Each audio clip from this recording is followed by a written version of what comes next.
사이버사령부 댓글 사건과 관련해서 이명박 전 대통령의 지시가 있었다라는 진술이 나왔다는 보도입니다. 그제 검찰에 소환됐던 김관진 전 국방부 장관의 진술이라는 건데요. 특히 김 전 장관은 19대 대선을 앞두고 이뤄진 사이버사 요원 증편을 이명박 전 대통령이 시켰다라고 인정했습니다. 그럴 줄 알았어요, 저는. 이분은 가자마자 입을 열 줄 알았어요. 김관진 전 마지막 임무가 실장이었으니까 전 실장은 네, 박근혜 정부에서 실장이었고요. 네. 예, 이명박 정부에서는 장관이었습니다. 굉장히 긴 시간 동안 중용됐잖아요, 정권에 그렇죠. 대해서.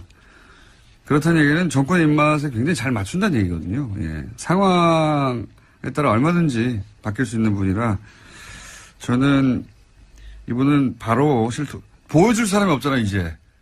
본인을. 예. 바로 실토하는 게 하루도 안 걸렸는데 이제 줄줄줄 다 나오고. 예. 그리고 반면에 이제 남재준 전 국정원장도 예, 어제 출석했습니다. 예. 이분은 김관진 실장하고는 스타일이 좀 다르죠. 자신이 굉장히 거물인 줄 아는 스타일인데. 예. 예, 어제도 굉장히 거칠게 이야기하고 갔는데요. 네, 이분도 다임 엽니다. 예. 왜 그러냐면 이건 본인이 거물인 줄 아는 스타일이거든요. 대선 출마도 막 하고 막. 예, 실제로 예, 그렇죠. 예, 본인이 정점에 올라 있는 분이라고 착각하는데 국정원에는 이렇게 다른 출신으로 와서 국정원장 하고 지나가는 사람들한테 국정원 별 관심 없어요. 관심 없는데 대단하다고 생각하는 분들이 이제 검찰 조사를 받기 시작하면 본인이 거물이 아닌 것을 깨달아가는 과정이거든요. 예. 거물이 아닌 걸 깨달으면 또 입을 다 엽니다. 이분도 많은 이야기를 하실 것이다. 저는 전망하는 바입니다. 자, 그래서 드디어 이명박 전 대통령으로부터 지시를 받았다는 이야기가 처음으로 나왔어요. 예, 당사자의 진술이기 때문에 굉장히 중요합니다. 이명박 전 대통령도 포토라인에 설 가능성이 커지게 된 건데요. 전 대통령이고 지금 바로 직전 대통령이 수감돼 있으니까 정치적 부담이 있어서 시간이 좀 걸리겠죠. 여러 가지 더 많이 쌓아서. 다만 이제 이 뉴스를 보고 원세훈 전 국정원장이 갈등하겠죠. 나도. 같은 댓글 혐의이기 때문에. 예. 내가 입 다물고 있는 게 무슨 사연이 있나. 뭐 이런 생각을 하지 않겠나. 예, 다만 김관진 전 장관 같은 경우에는 댓글 활동 목적에 대해서는 정치 관여가 아니라 대북 사이버전 일환으로 생각했다라는 이야기는 계속해서 하고 있습니다. 그건 이제 자기하고 직접 연결되는 거니까요. 예. 자기 거는 빠져나가고, 예. 남의 건 다 줄 거예요. 네, 그렇죠. 특히 그 70명을 뽑는 과정에서 호남 출신을 배제하라라는 이야기는 예. 대통령 지시였다라는 겁니다. 우리 편 뽑으라고 하면서 예. 특정 지역 출신들에 대해서 차별했다라는 이야기도 했습니다. 이런 건 빠져나가야 되거든요. 예. 선발할 때 자기 도장에 찍혀 있는데 시켜서 그랬다고. 예. 많이 생각하고 나오신 거예요. 예. 이걸 원하는 건 다, 주실 분이다. 이분은 검찰이 원하는 건 거의 주실 분이고. 예. 네, 현재 구속영장 청구하겠다라고 검찰이 밝혔는데요. 또 영장 실질이 있고 난 다음에 어떻게 또 진술이 더 자세히 될지 또 봐야 될 것 같습니다. 자기를 지켜줄 사람이 없어요. 예. 남재준 전 국정원장도 스타일은 다르지만 다 주실 것이다. 자, 다음 뉴스 뭡니까? 네, 검찰이 현재 박근혜 정부의 국정원 특수활동비 관련 수사를 진행하고 있는데요. 돈의 사용처를 추적 중입니다. 이와 관련해서 그중에 일부가 최순실 씨에게 건너갔을 가능성도 주목하고 있는데요. 관련된 보도를 어제 JTBC가 했습니다. 최순실 씨가 지난해 독일 도피 직전에 머물렀던 서울 강남의 아파트 전세금도 모두 현금으로 냈다라고 하는데요. 1억 5천만 원 보증금에 월세 750만 원이었습니다. 그런데 이때도요, 현금 다발을 냈는데 당시에 최순실 씨 계좌에서 돈이 빠져나간 흔적은 없다라고 합니다. 그 돈 일부가 최순실 씨에게 갔거나 혹은 그 돈의 관리 자체를 최순실 씨가 했거나 하는 추정이야 대한민국에 사는 사람들은 다 하는 거 아닙니까? 네, 다 하는데 그 중에서 이제 이게 그거겠죠. 9월 달 2억을 갑자기 가져오라고 한 정황이. 네, 2배로 늘렸었습니다. 네, 대체 뭐냐. 아마 이런, 아파트 전세금을 갑자기 내고 가려고 하는. 근데 이제 이 거래를 드러나지 않게 하려고 현금으로 한 게 아닐까. 이런 추정을 하게 되는 정황인 거죠. 예. 본인은 부인할 테니까 이걸 어떻게 입증할지는 검찰의 몫입니다만, 예. 그런 정황이 하나 나왔다. 네, 그렇습니다. 그런 정도 뉴스입니다. 예. 자, 지금 5분이 남았네요. 한 2개. 네. 2개 정도 할 수 있을 것 같습니다. 2개 혹은 3개. 다음 뉴스는 뭡니까? 네, 박근혜 정부 국가정보원에서 46일간 단식한 세월호 유가족 김용호 씨의 동향을 수집하고 또 어버이연합의 세월호 규탄 집회를 했다라는 사실이 공식적으로 밝혀졌습니다. 어제 국정원 적폐청산 TF가 밝힌 내용인데요. 국정원의 세월호 여론조작 및 사찰 의혹 조사를 심사한 결과를 발표했습니다. 이건 뭐 계속 나왔던 뉴스인데 다시 한번 확인되는 거죠. 예. 아주 공식적으로 이제 인정이 된 건데요. 네. 국정원 스스로 그것을 밝힌 겁니다. 그러니까 이제 뭐 매체에다가 기고도 하고 기자회견도 시키고 뭐 시위도 시키고 온라인 활동도 시키고 그리고 그때 당시 크게 문제가 됐던 뭡니까 그 치킨 사들고 폭식투쟁, 속칭, 예. 예. 사람으로 할 짓이 아닌데 굶고 있는 유가족 앞에서 음식을 먹는 식으로 일부러 조롱을 한 행동들입니다. 일베의 유저들이. 근데 일베 뒤에 누가 있는 거 아니냐. 예, 그런 얘기도 그때 나왔었는데 국정원이 그런 활동들 배후에 있다. 라는 의심에 대해서 일부 정도 밝혀낸 거죠. 예. 네, 또 김용호 씨 같은 경우에 단식하다가 병원에 입원했었는데 병원장과 주치의 등을 상대로 김 씨 관련된 정보도 국정원이 확인했다라고 합니다. 그러니까 민간인 사찰 의혹까지도 확인된 거죠. 국정원은 뭐 안 하는 게 없어요. 예. 그리고 국정원이다 하고 가서 뭘 묻는데 대답하지 않는 사람도 거의 없습니다. 국정원이라고 하는데 저는 안 해요. 자, 다음 박성이요. 물어봤나요? 저는 안 합니다. 네.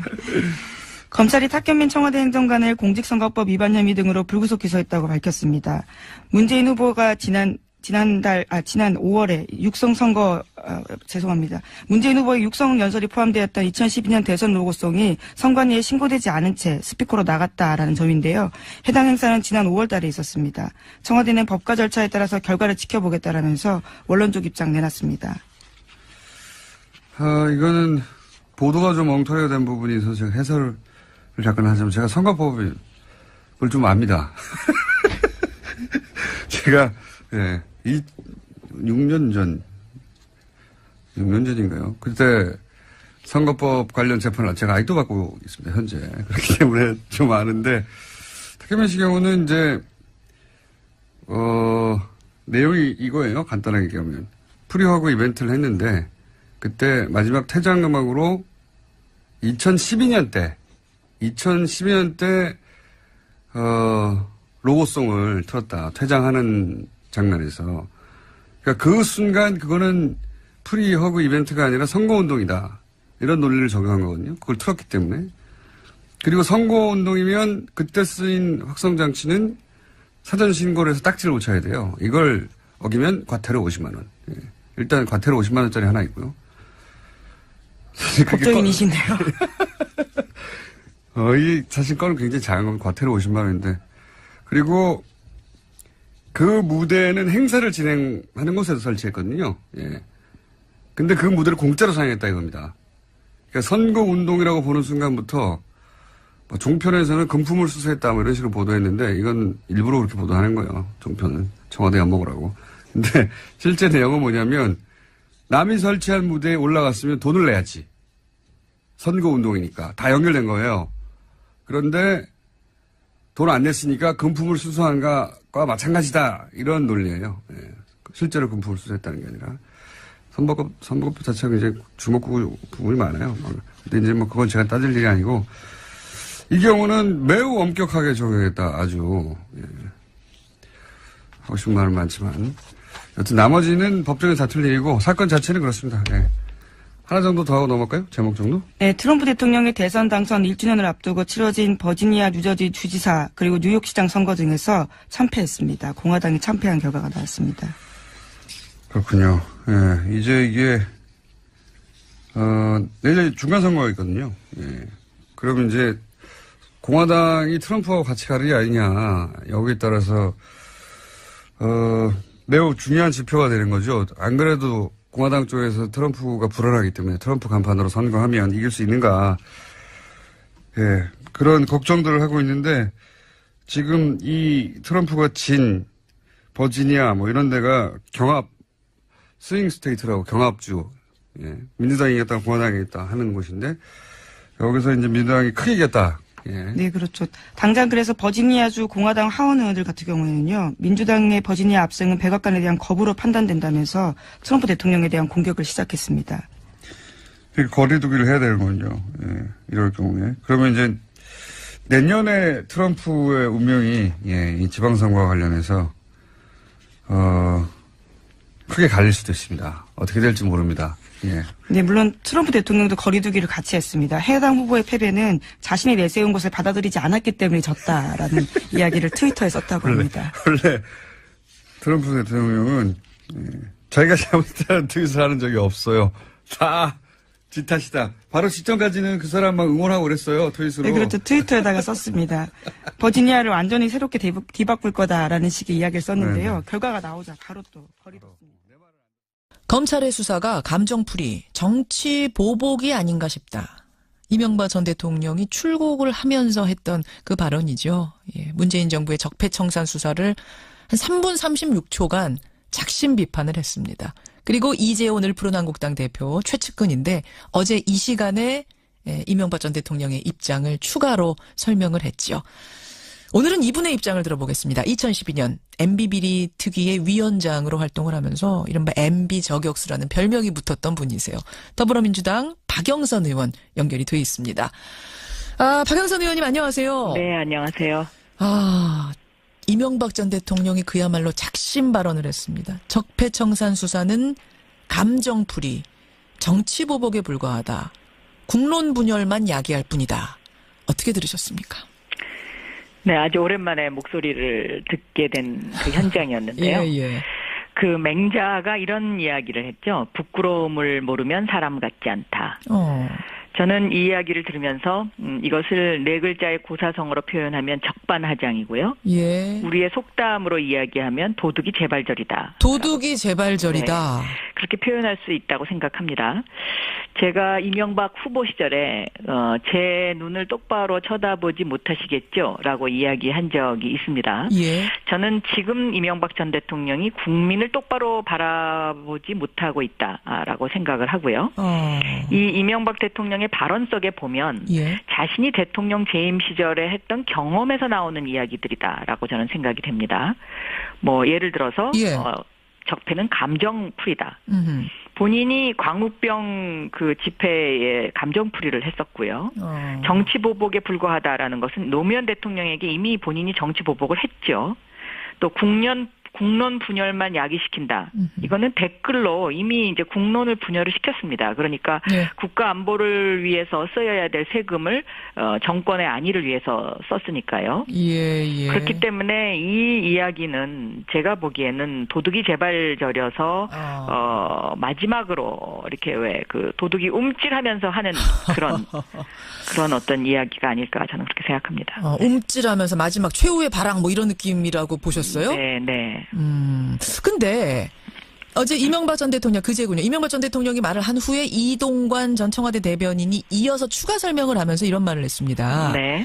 군사이버사와 국정원에서 단 댓글이라는 거를 재판을 해보니까 예. 그중에 고작 0.9%만 정치 개입 댓글이었다. 네. 그중에서도 절반만 법원이 받아들였다. 0.45%의 진실이다.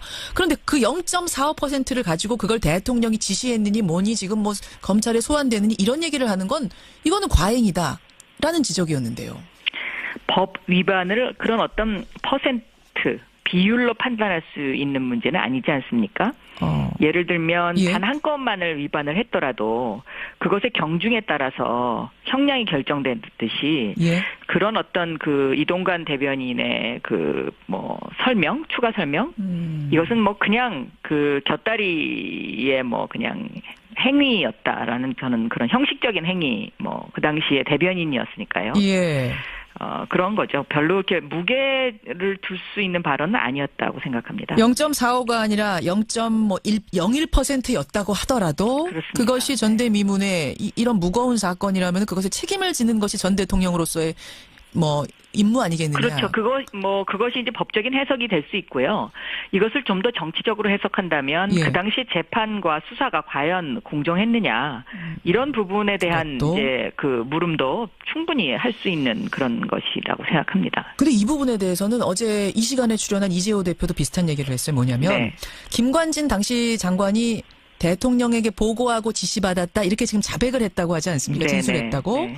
근데 이 진술을 한 건 대북 사이버전을 해도 되겠습니까? 라고 이 대통령한테 물었더니 대통령이 하라고 했겠지 않느냐. 네. 그걸 가지고 지금 보고하고 지시받았다라고 하는 거지.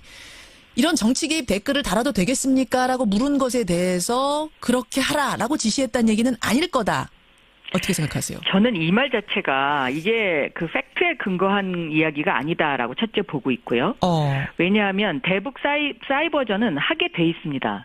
예. 그런데 그것을 굳이 대통령한테 대북 사이버전을 해도 되겠습니까라고 질문했다는 것 자체가 이게 어불성설이다. 저는 그렇게 보고 있습니다. 아마 증원에 대한 얘기인 것 같아요. 인원을 늘려도 되겠습니까라고 물었더니 이제 그렇게 하라고 했을 거다. 그걸 가지고 지금 김관진 장관이 얘기하는 거다. 그 당시에 대북 사이버전과 관련된 증언은 예. 그게 그 국회에서 예산 과정에서 결정되는 것이지 대통령에게 보고할 사항은 아니었습니다. 그런가요? 그 사이버 그와 관련된 예. 예산이 그때 처음 들어갔거든요. 그러니까 이명박 정부 시절에 좀 예. 더 증액해서. 그래서 이것은 대통령에게 보고할 사항이 아니었고요.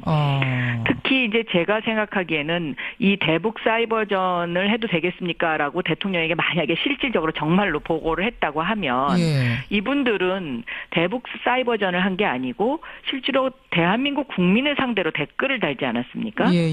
그러니까 그 총뿌리를 어디로 겨누고 있었느냐라는 또 그러한 부분에 대한 그 비판도 저는 달게 받아야 된다라고 생각하고 있습니다. 국가 예산이라는 것이 예. 북한과 관련된 국가의 안보를 지키기 위한 예산이지 대국민을 상대로 해서 댓글 부대를 운영해서 정권의 안위를 지키려고 세금을 쓰라고 국회가 승인해 준 것은 아니거든요. 물론이죠. 네. 물론이죠. 근데 이재호 대표는 이런 얘기했어요. 지금 검찰에서 조사를 할 거다라는 얘기가 많이 나오는데 아마 소환 조사를 할 거다라는 얘기가 나오는데 죄도 없는 사람을 권력의 힘으로 잡아가려고 하는 건 이거 불공정 특권이다. 이명박 전 대통령이 무슨 잡범이냐 이런 불쾌함을 토로했는데 이걸 듣고는 어떠셨어요? 그거는 스스로 그런 자범이라는 단어를 쓴다는 거가 스스로 자기 자신들에 대한 어떤 가치를 그만큼 하락시키는 일인데요. 검찰은 아마 법과 원칙에 따를 것이라고 저는 생각합니다. 그리고 전직 대통령에 대한 소환이기 때문에 더 신중을 기할 것이고요. 예. 네. 소환돼야 된다고 보세요. 어떠세요? 이 정도 사안이면은 전직 대통령인데. 뭐 예를 들면 검찰이 새로운 그 추가적인 어떤 사실을 발견한 것이 증거가 확보가 됐다면 예. 그것은 당연히 소환을 해야 되겠죠. 법에 따라서. 전직 대통령이라도. 그렇습니다. 왜냐하면 지금 뭐 여러 가지 새로운 사실들이 많이 나오고 있기 때문에 예. 저는 여기에 대한 그 소명이 반드시 필요하다라고 저는 보고 있습니다. 알겠습니다. 근데 박 의원께서 최근에 이런 말씀하셨더라고요. 이명박 전 대통령이 박근혜 전 대통령보다 더 나쁜 일을 많이 했다. 아주 지능적으로 했다. 이런 말씀하셨죠. 네, 그렇습니다. 국가의 근간을 흔드는 일들을 너무 많이 했죠. 뭐 예를 들면 청와대 내에서 민간인 사찰을 해놓고 예. 그 민간인 사찰한 자료를 다 없애버렸다든가 예를 들면 민정수석실에서 그래서 아마 전직 법무부 장관들이 지금 굉장히 조용하게 있지 않습니까? 예. 이 법무부 장관들이 상당히 굉장히 떨고 있을 거라고 저는 생각하고요. 왜요?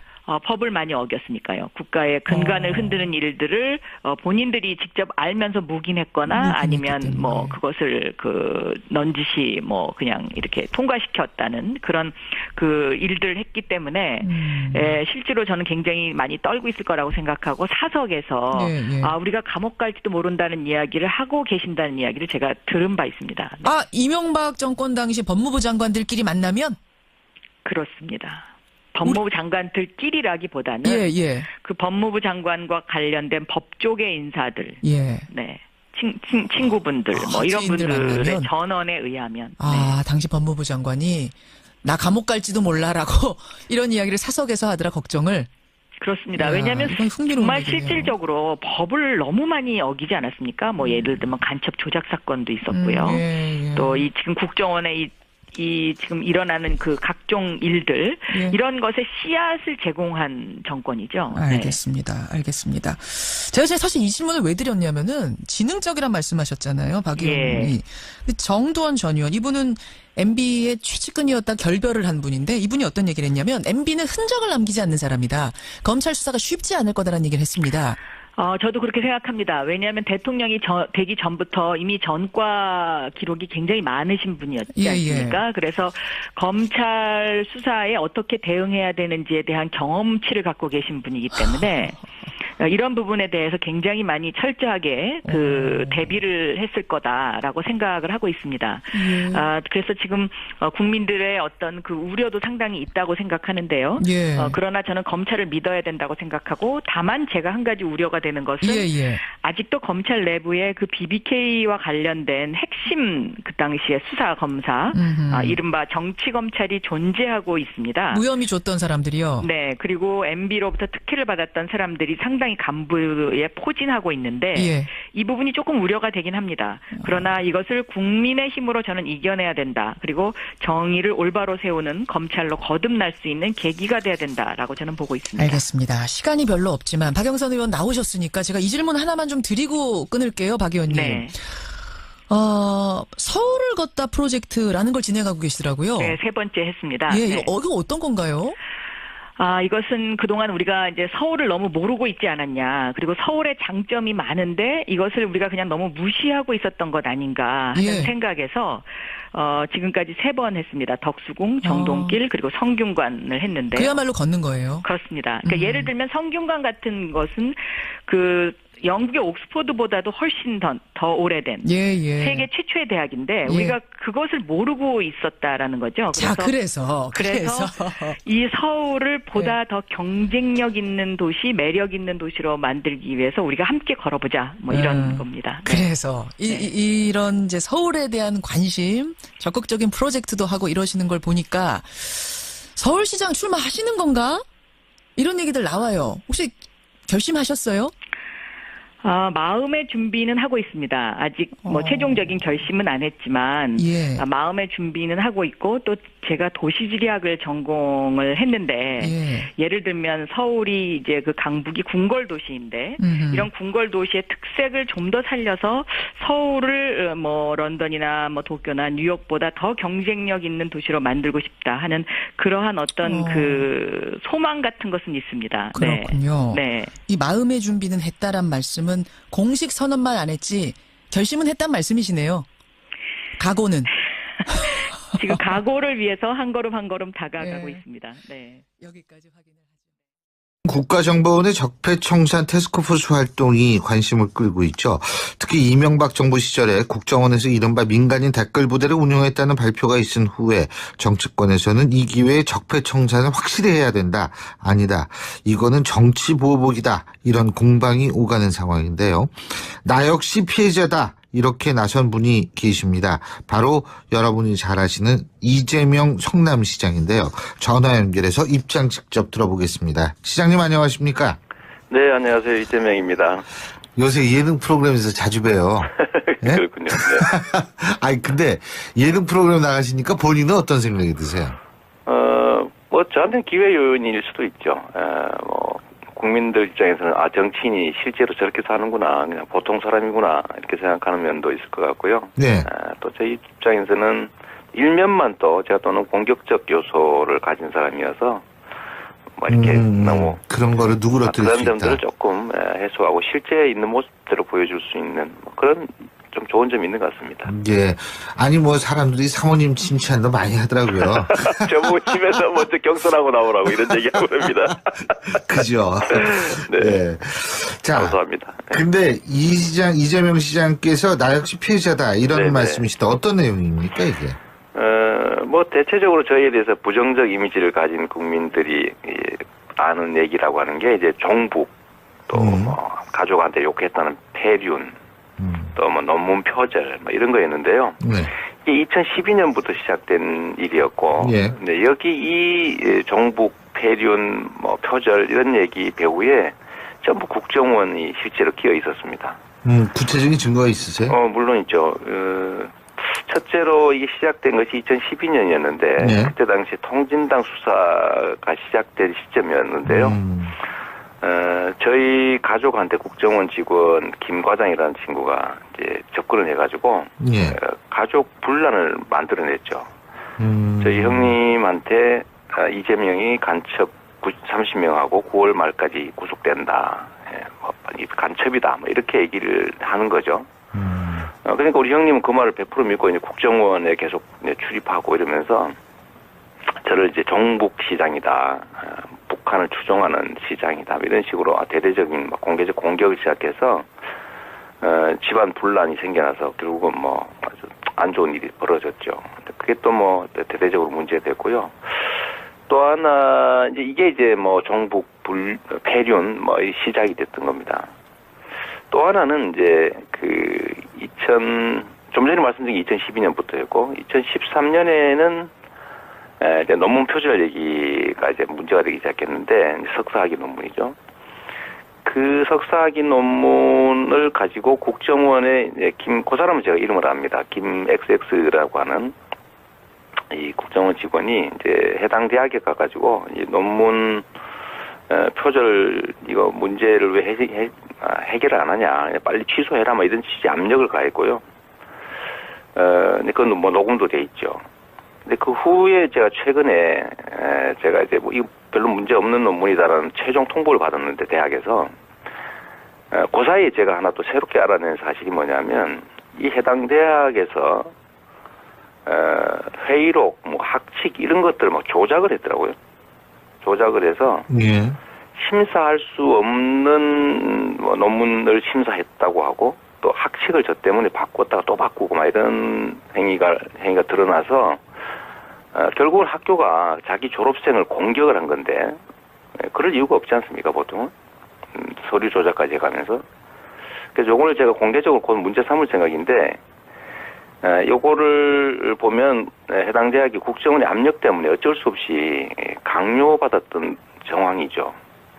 서류 조작까지 해가면서 국정원이 논문 표절로 밀어붙였고 해당 대학은 근거도 없이 뭐 표절로 곧 취소할 것이다라는 언론 플레이까지 해가면서 뭐 학칙 만들고 또 고치고 회의록 만들고 이런 것들을 했던 걸 보면 국정원이 배후에서 심각한 압력을 행사했던 걸로 생각이 됩니다. 지금 국정원 TF에서 그럼 이 부분 조사하고 있는 것으로 알고 계세요? 저는 일단 이 자료들을 국정원 TF로 보냈죠. 뭐 국정원 TF에서 판단할 텐데 조사해야죠. 있을 수 없는 일 아닙니까? 근데 여기 좀 근본적인 뿌리를 보면 2011년 정도에 청와대가 성남시를 석 달간 내사하고 뭐 40쪽짜리 보고서를 만들어서 당시에 임태희 비서실장이 이명박 대통령한테 직접 직보했다라는 그런 보도가 있어요. 근데 그걸로 보면 그때부터 이게 기획돼서 뭐 체계적으로 계속됐던 것 같습니다. 근데 이제 이거는 여론 조작이 아니라 정치인 이 사찰 압력이죠, 그죠? 사찰 정치 공작이죠. 정치 공작, 그죠? 선거 개입 정치 공작. 그 이명박 전 대통령에 대한 수사가 있을 수밖에 없다고 보십니까? 당연히 해야죠. 저는 뭐 4대강 예를 들면 각종 법령까지 어겨가면서 막 밀어붙였던 저는 그 거의 국고손실죄에 해당된다고 보고요.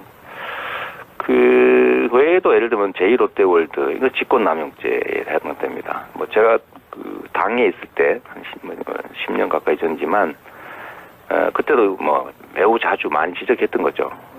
어떻게 공항 할주로를 바꿔가면서 건축허가를 내줄 수가 있습니까?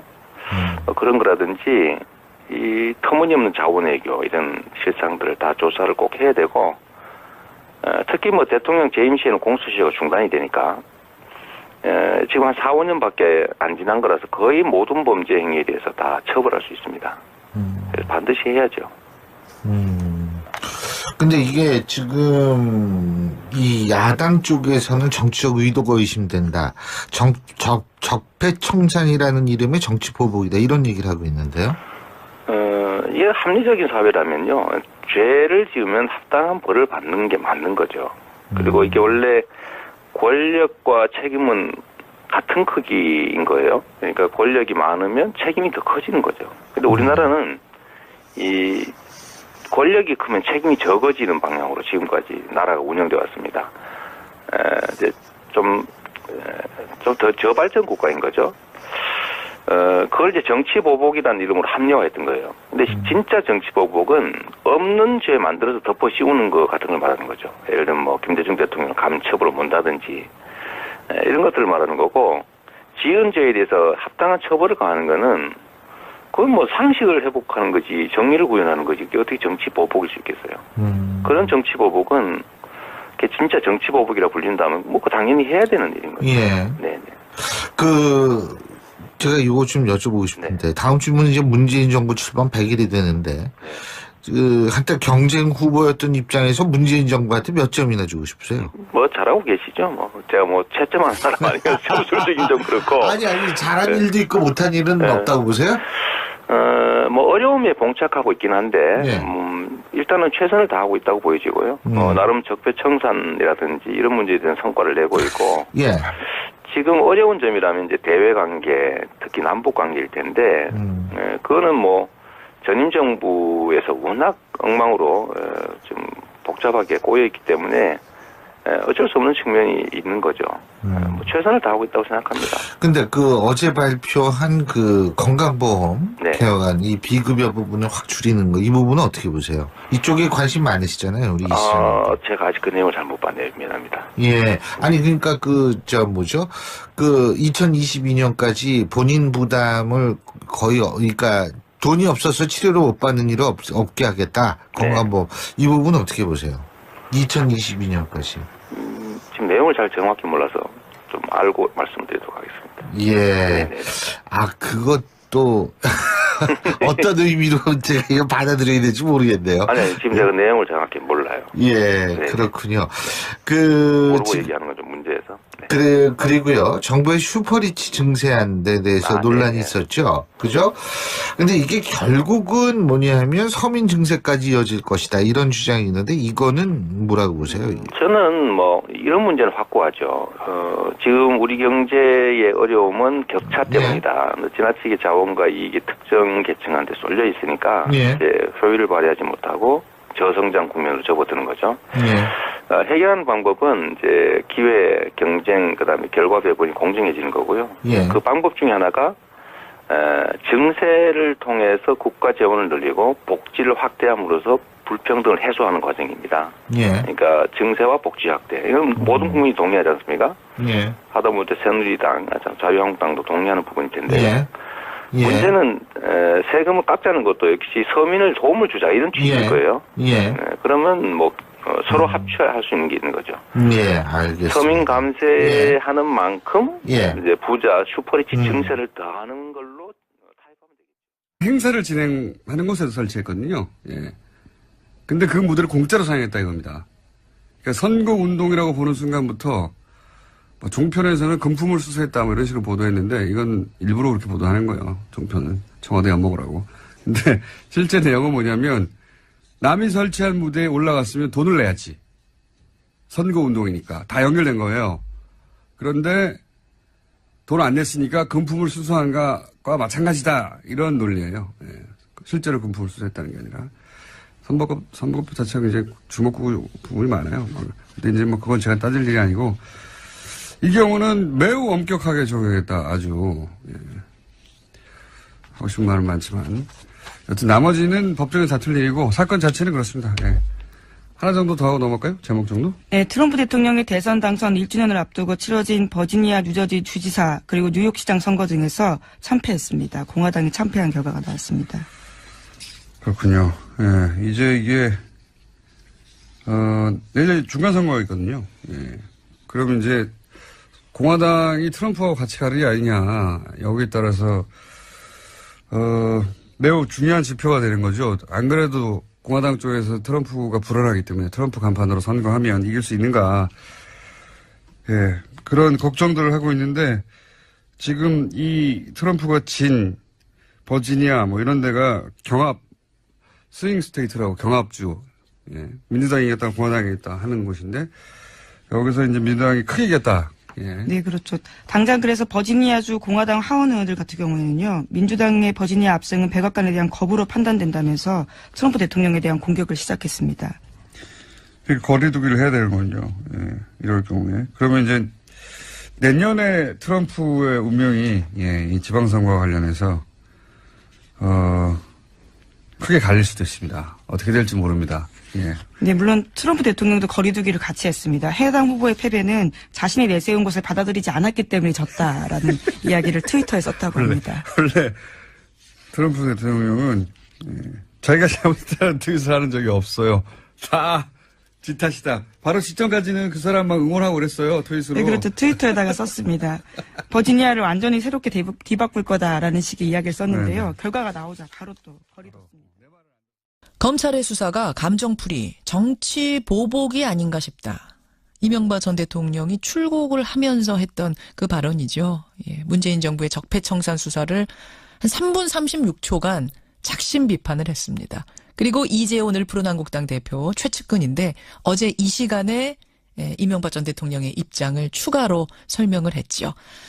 오늘은 이분의 입장을 들어보겠습니다. 2012년 MB 비리 특위의 위원 알면서 묵인했거나 아니면 뭐 그것을 넌지시 뭐 그냥 이렇게 통과시켰다는 그런 그 일들을 했기 때문에 실제로 저는 굉장히 많이 떨고 있을 거라고 생각하고 사석에서 우리가 감옥 갈지도 모른다는 이야기를 하고 계신다는 이야기를 제가 들은 바 있습니다. 네. 이명박 정권 당시 법무부 장관들끼리 만나면?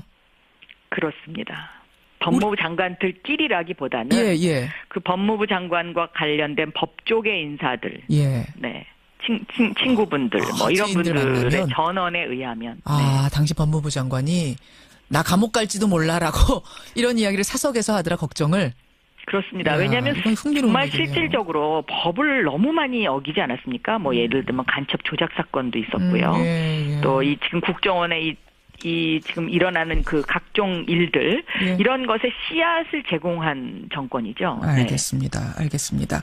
제가 사실 이 질문을 왜 드렸냐면은 지능적이란 말씀하셨잖아요, 박 의원이. 정두원 전 의원 이분은 MB의 최측근이었다 결별을 한 분인데 이분이 어떤 얘기를 했냐면 MB는 흔적을 남기지 않는 사람이다.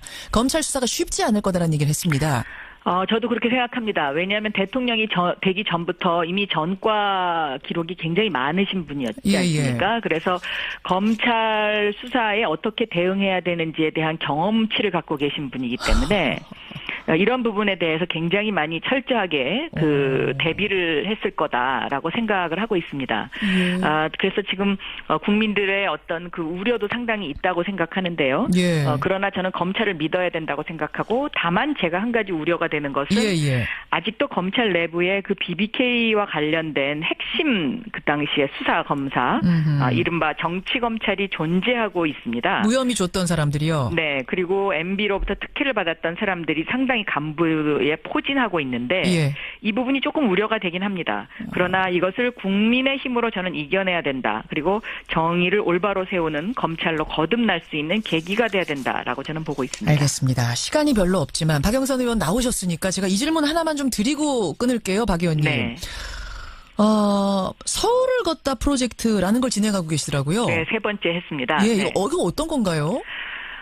이것은 그동안 우리가 이제 서울을 너무 모르고 있지 않았냐. 그리고 서울의 장점이 많은데 이것을 우리가 그냥 너무 무시하고 있었던 것 아닌가 하는 생각에서 지금까지 3번 했습니다. 덕수궁, 정동길, 그리고 성균관을 했는데. 그야말로 걷는 거예요? 그렇습니다. 그러니까 예를 들면 성균관 같은 것은 영국의 옥스퍼드보다도 훨씬 더 오래된 세계 최초의 대학인데 우리가 그것을 모르고 있었다라는 거죠. 그래서 이 서울을 보다 더 경쟁력 있는 도시, 매력 있는 도시로 만들기 위해서 우리가 함께 걸어보자. 뭐 이런 공북 또 뭐 가족한테 욕했다는 폐륜 또 뭐 논문 표절 뭐 이런 거였는데요. 이게 2012년부터 시작된 일이었고, 근데 여기 이 종북 폐륜, 뭐 표절 이런 얘기 배후에 전부 국정원이 실제로 끼어 있었습니다. 구체적인 증거가 있으세요? 물론 있죠. 첫째로 이게 시작된 것이 2012년이었는데 그때 당시 통진당 수사가 시작된 시점이었는데요. 저희 가족한테 국정원 직원 김 과장이라는 친구가 이제 접근을 해가지고 가족 분란을 만들어냈죠. 저희 형님한테 이재명이 간첩 30명하고 9월 말까지 구속된다. 뭐 간첩이다. 뭐 이렇게 얘기를 하는 거죠.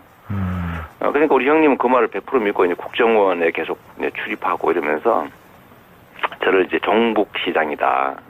북한을 추종하는 시장이다. 이런 식으로 대대적인 공개적 공격을 시작해서 집안 분란이 생겨나서 결국은 뭐 아주 안 좋은 일이 벌어졌죠. 그게 또 뭐 대대적으로 문제됐고요. 또 하나 이제 이게 뭐 종북 폐륜 뭐 시작이 됐던 겁니다.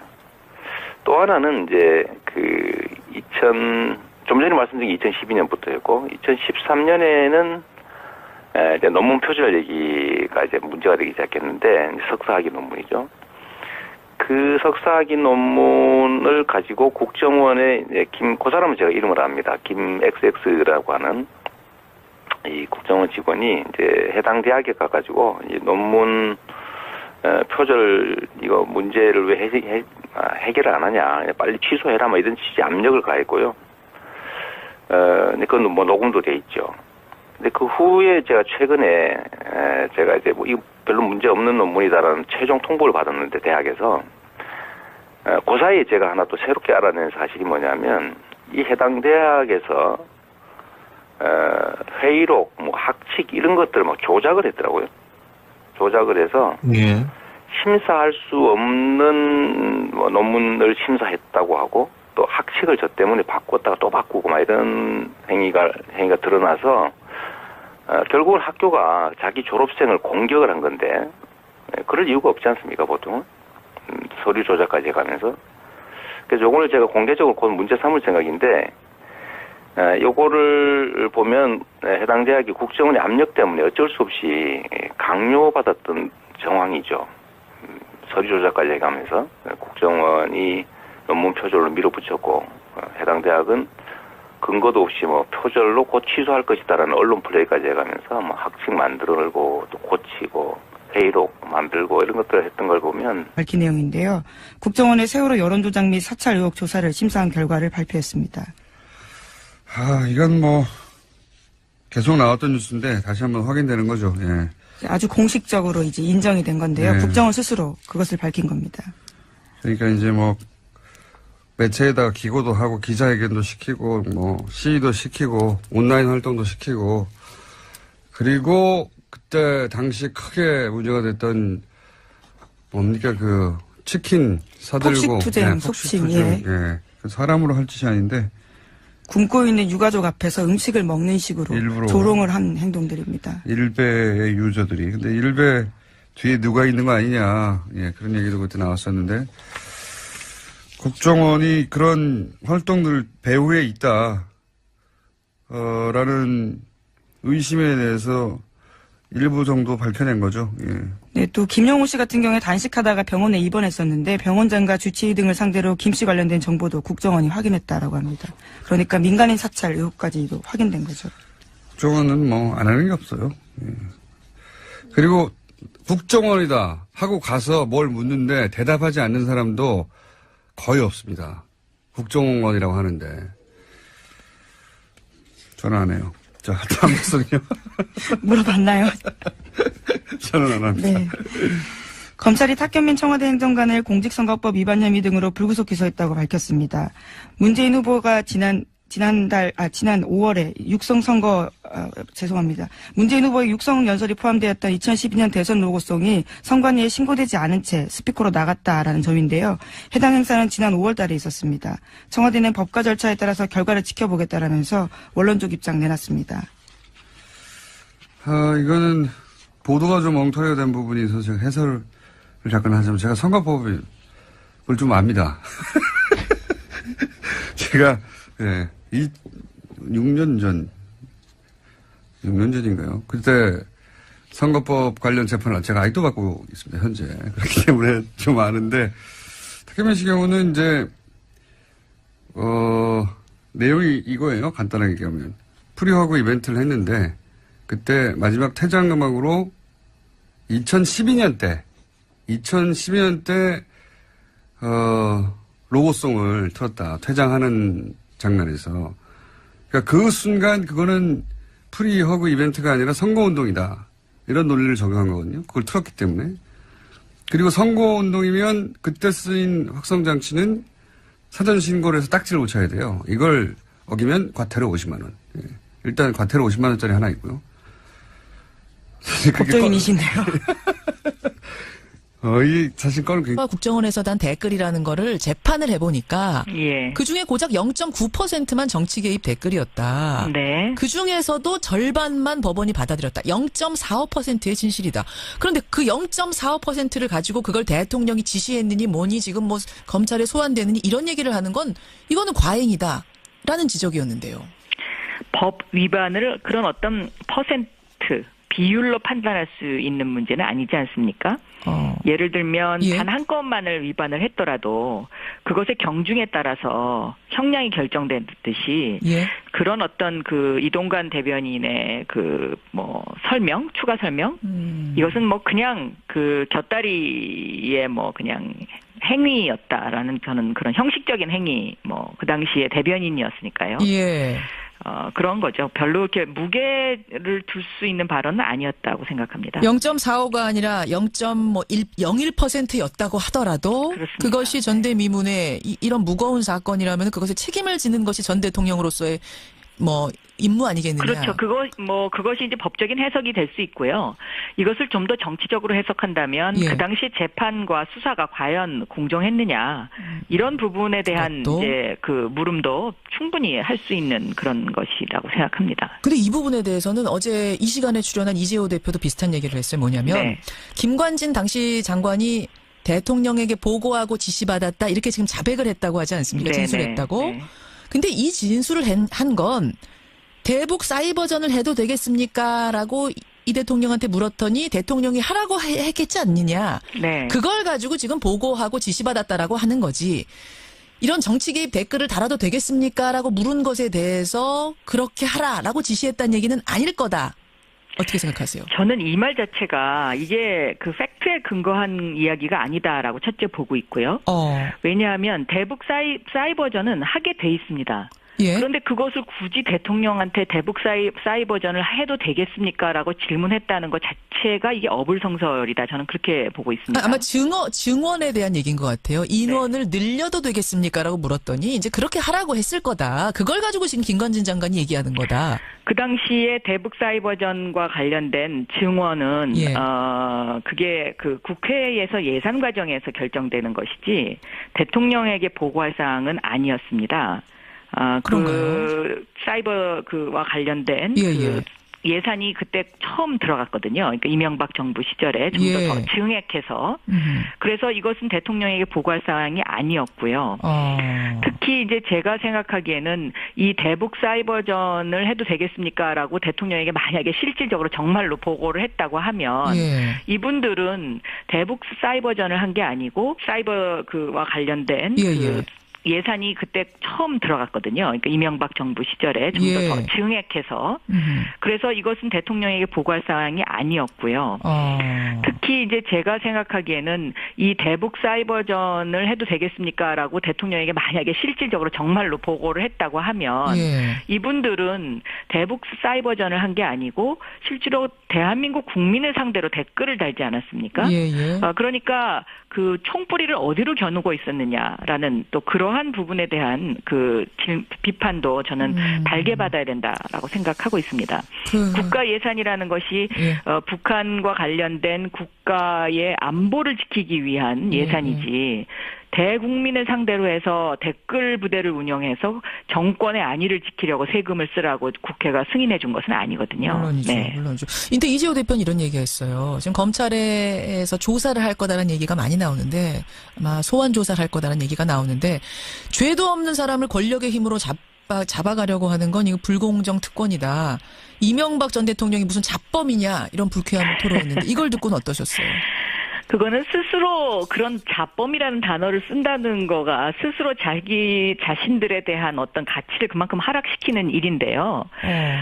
검찰은 아마 법과 원칙에 따를 것이라고 저는 생각합니다. 그리고 전직 대통령에 대한 소환이기 때문에 더 신중을 기할 것이고요. 예. 네. 소환돼야 된다고 보세요. 어떠세요? 이 정도 사안이면은 전직 저는 대통령인데. 뭐 예를 들면 검찰이 새로운 그 추가적인 어떤 사실을 발견한 것이 증거가 확보가 됐다면 예. 그것은 당연히 소환을 해야 되겠죠. 법에 따라서. 전직 대통령이라도. 그렇습니다. 왜냐하면 지금 뭐 여러 가지 새로운 사실들이 많이 나오고 있기 때문에 예. 저는 여기에 대한 그 소명이 반드시 필요하다라고 저는 보고 있습니다. 알겠습니다. 근데 박 의원께서 최근에 이런 말씀하셨더라고요. 이명박 전 대통령이 박근혜 전 대통령보다 더 나쁜 일을 많이 했다. 아주 지능적으로 했다. 이런 말씀하셨죠. 네, 그렇습니다. 국가의 근간을 흔드는 일들을 너무 많이 했죠. 뭐 예를 들면 청와대 내에서 민간인 사찰을 해놓고 예. 그 민간인 사찰한 자료를 다 없애버렸다든가, 예를 들면 민정수석실에서. 그래서 아마 전직 법무부 장관들이 지금 굉장히 조용하게 있지 않습니까? 예. 이 법무부 장관들이 상당히 굉장히 떨고 있을 거라고 저는 생각하고요. 왜요? 법을 많이 어겼으니까요. 국가의 근간을 흔드는 일들을 본인들이 직접 알면서 묵인했거나 아니면 때문에. 뭐 그것을 넌지시 뭐 그냥 이렇게 통과시켰다는 그런 그 일들을 했기 때문에 실제로 저는 굉장히 많이 떨고 있을 거라고 생각하고 사석에서 예. 우리가 감옥 갈지도 모른다는 이야기를 하고 계신다는 이야기를 제가 들은 바 있습니다. 이명박 정권 당시 법무부 장관들끼리 만나면? 그렇습니다. 안보를 지키기 위한 예산이지 대국민을 상대로 해서 댓글 부대를 운영해서 정권의 안위를 지키려고 세금을 쓰라고 국회가 승인해 준 것은 아니거든요. 물론이죠. 네. 물론이죠. 인데 이재호 대표는 이런 얘기했어요. 지금 검찰에서 조사를 할 거다라는 얘기가 많이 나오는데 아마 소환 조사를 할 거다라는 얘기가 나오는데 죄도 없는 사람을 권력의 힘으로 잡아가려고 하는 건 이거 불공정 특권이다. 이명박 전 대통령이 무슨 잡범이냐 이런 불쾌함을 토로했는데 이걸 듣고는 어떠셨어요? 그거는 스스로 그런 자범이라는 단어를 쓴다는 거가 스스로 자기 자신들에 대한 어떤 가치를 그만큼 하락시키는 일인데요. 검찰은 아마 법과 원칙에 따를 것이라고 저는 생각합니다. 그리고 전직 대통령에 대한 소환이기 때문에 더 신중을 기할 것이고요. 예. 네. 소환돼야 된다고 보세요. 어떠세요? 이 정도 사안이면은 전직 대통령인데. 뭐 예를 들면 검찰이 새로운 그 추가적인 어떤 사실을 발견한 것이 증거가 확보가 됐다면 그것은 당연히 소환을 해야 되겠죠. 법에 따라서. 전직 대통령이라도. 그렇습니다. 왜냐하면 지금 뭐 여러 가지 새로운 사실들이 많이 나오고 있기 때문에 저는 여기에 대한 그 소명이 반드시 필요하다라고 저는 보고 있습니다. 알겠습니다. 근데 박 의원께서 최근에 이런 말씀하셨더라고요. 이명박 전 대통령이 박근혜 전 대통령보다 더 나쁜 일을 많이 했다. 아주 지능적으로 했다. 이런 말씀하셨죠. 네, 그렇습니다. 국가의 근간을 흔드는 일들을 너무 많이 했죠. 뭐 예를 들면 청와대 내에서 민간인 사찰을 해놓고 그 민간인 사찰한 자료를 다 없애버렸다든가, 예를 들면 민정수석실에서. 그래서 아마 전직 법무부 장관들이 지금 굉장히 조용하게 있지 않습니까? 이 법무부 장관들이 상당히 굉장히 떨고 있을 거라고 저는 생각하고요. 왜요?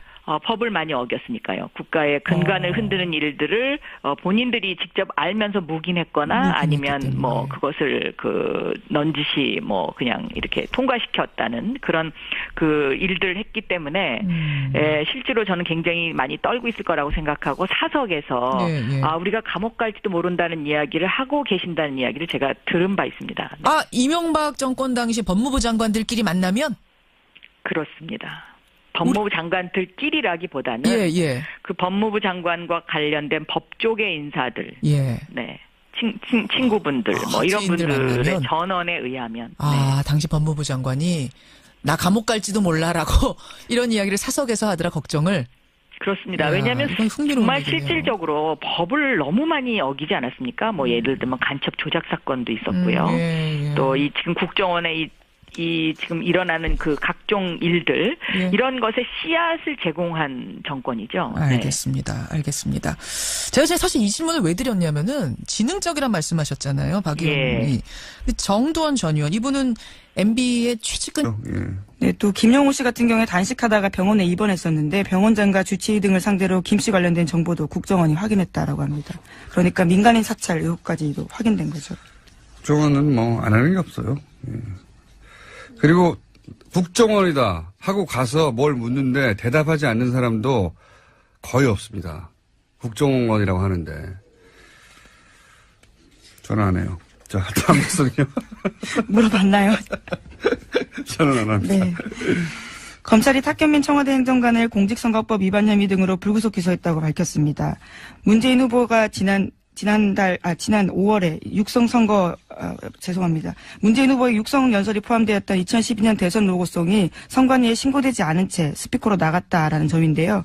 해당 행사는 지난 5월 달에 있었습니다. 청와대는 법과 절차에 따라서 결과를 지켜보겠다라면서 원론적 입장 내놨습니다.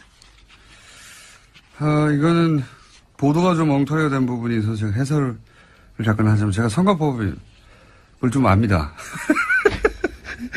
제가 6년